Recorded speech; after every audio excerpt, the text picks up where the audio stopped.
Amigos y hermanos, muy buenos días. El Señor les bendiga y les ayude a comprender que quien se propone negar la verdad se contradice en sus postulados e hipótesis, porque la verdad es incontrovertible. La verdad es Cristo. Y ahora, palabras de sabiduría. Juan 14, 5 y 6. Le dijo Tomás: Señor, no sabemos a dónde vas. ¿Cómo podremos, pues, saber el camino? Jesús le dijo: Yo soy el camino y la verdad y la vida. Nadie viene al Padre sino por mí. Mis amados amigos y hermanos, no se imaginan de cuánta satisfacción resulta para nosotros tener la oportunidad de compartir con ustedes cada día estos breves minutos de saludable alimento para el alma, rica nutrición para la mente y fresco refrigerio para el espíritu. Es nuestra humilde intención glorificar al Señor, edificar su pueblo y proclamar su nombre a los amigos, por lo que siempre resultan de estímulo sus comentarios y notas de aprecio. Oramos que el Señor nos permita ser de bendición para sus vidas. En el día de ayer iniciamos los breves comentarios de Matthew Henry y William MacDonald acerca del apreciado y leído capítulo 14 del Evangelio de Juan. Bajo el tema Yo soy el camino y la verdad y la vida.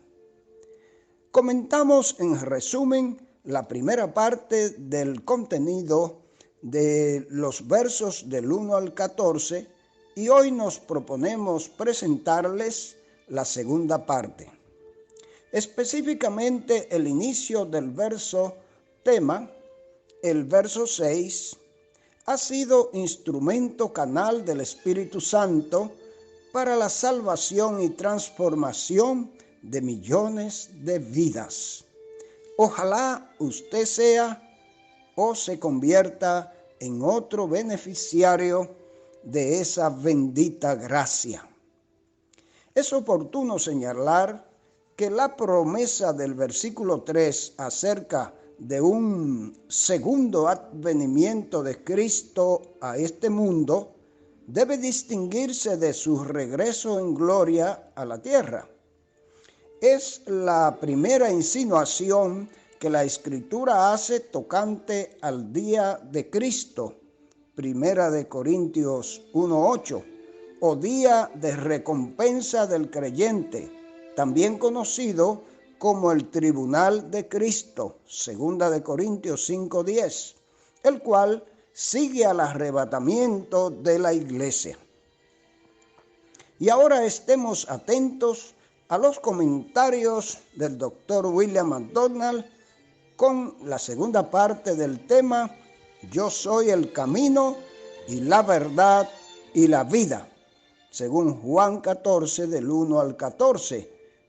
Pero antes disfrutemos de unas pinceladas breves de Matthew Henry, que nos dice: verdaderamente estas palabras están llenas de consuelo para nosotros, puesto que por ellas sabemos que el Señor Jesucristo vendrá otra vez, que vendrá pronto a recoger consigo a sus fieles seguidores, que donde Él está, allí estaremos nosotros también, que esto puede colegirse fácilmente por sus propias palabras de que va a preparar lugar para nosotros. Porque las preparaciones de Cristo siempre son seguras, nunca son en vano, ya que nadie ni nada las puede frustrar.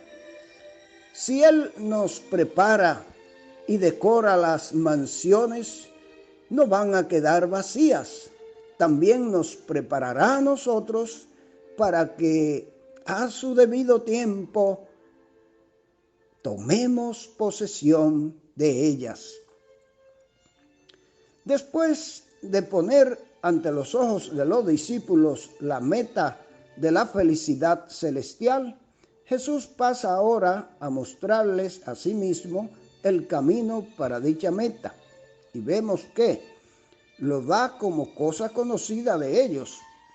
Y sabéis a dónde voy y sabéis el camino. Lo podéis saber fácilmente, pues no es ninguna de las cosas secretas que no os pertenecen a vosotros, sino que es de las reveladas.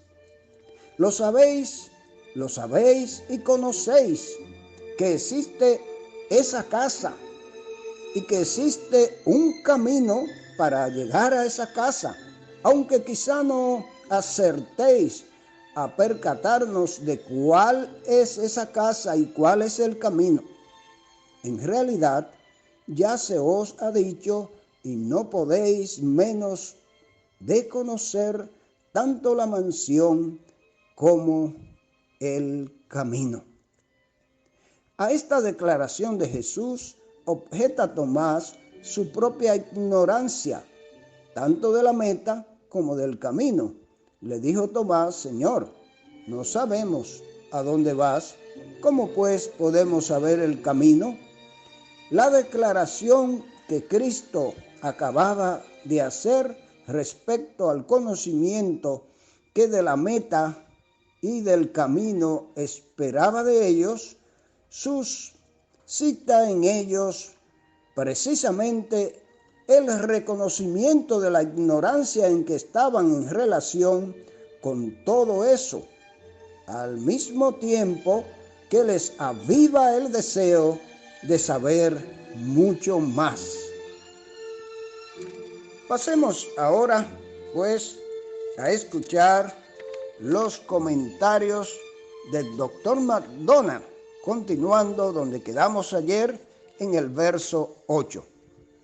Felipe, en el verso 8, quería que el Señor proporcionara una revelación especial del Padre. Y eso era todo lo que pedía. No entendía que todo lo que el Señor era y hacía y decía era una revelación del Padre. El Señor en el versículo 9 pacientemente lo corrigió. Felipe había estado con el Señor durante mucho tiempo. Era uno de los primeros discípulos en ser llamado por el Señor.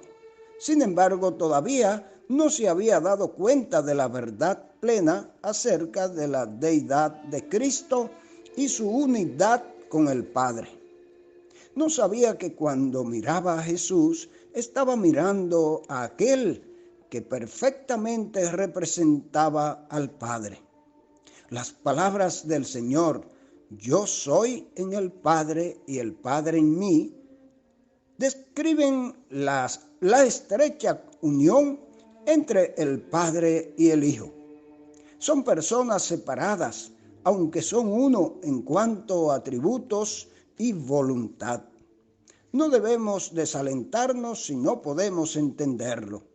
Ninguna mente mortal entendería la deidad.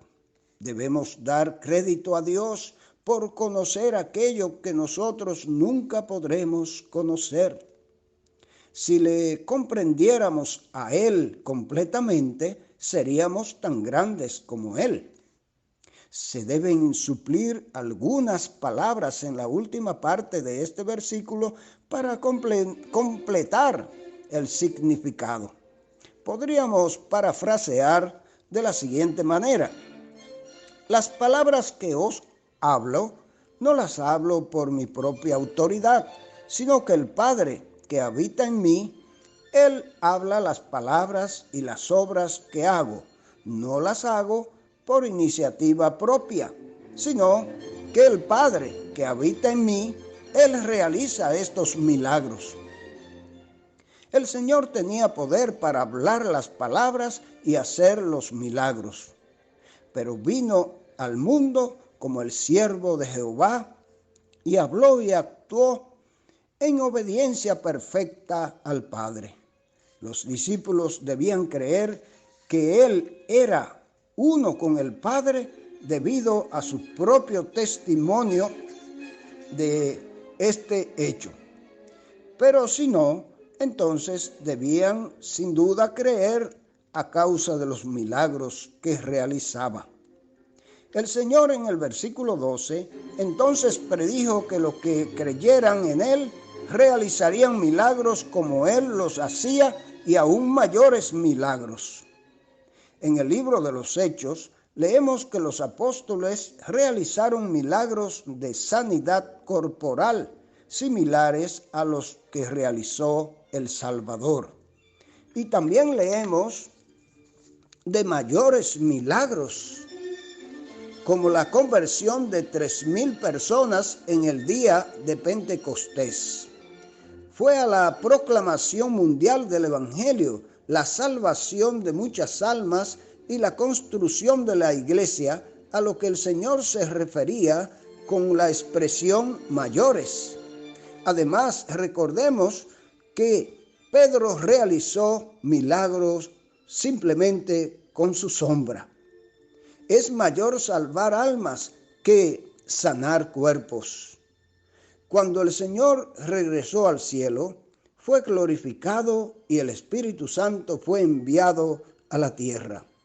Fue por el poder del Espíritu Santo que los apóstoles realizaron estos mayores milagros. Qué consuelo debe haber sido para los discípulos saber que, aunque el Señor los estaba dejando, podían orar al Padre en su nombre y recibir sus peticiones. Este versículo no significa que un creyente puede obtener todo lo que quiera de Dios. La clave de la promesa está en las palabras en mi nombre. Pedir en el nombre de Jesús no es simplemente insertar su nombre al final de una oración. Es pedir de acuerdo con su mente y su voluntad.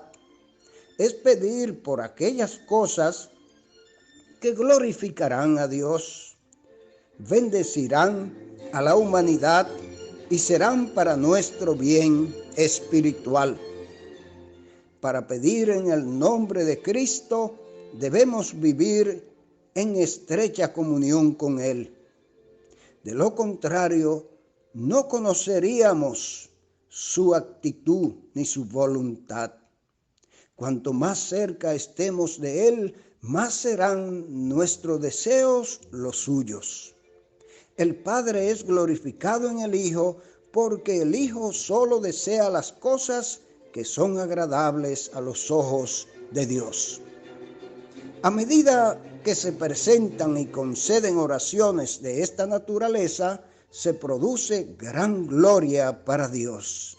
Se repite la promesa para enfatizar y motivar con fuerza al pueblo de Dios. Vive en el centro de su voluntad. Anda en comunión con el Señor. Pide las cosas que el Señor desearía y tus oraciones serán contestadas. Ojalá que podamos llegar, mis amados hermanos y amigos, a ese nivel de relación con Dios y con su Hijo amado. Que el Señor nos bendiga y que así sea.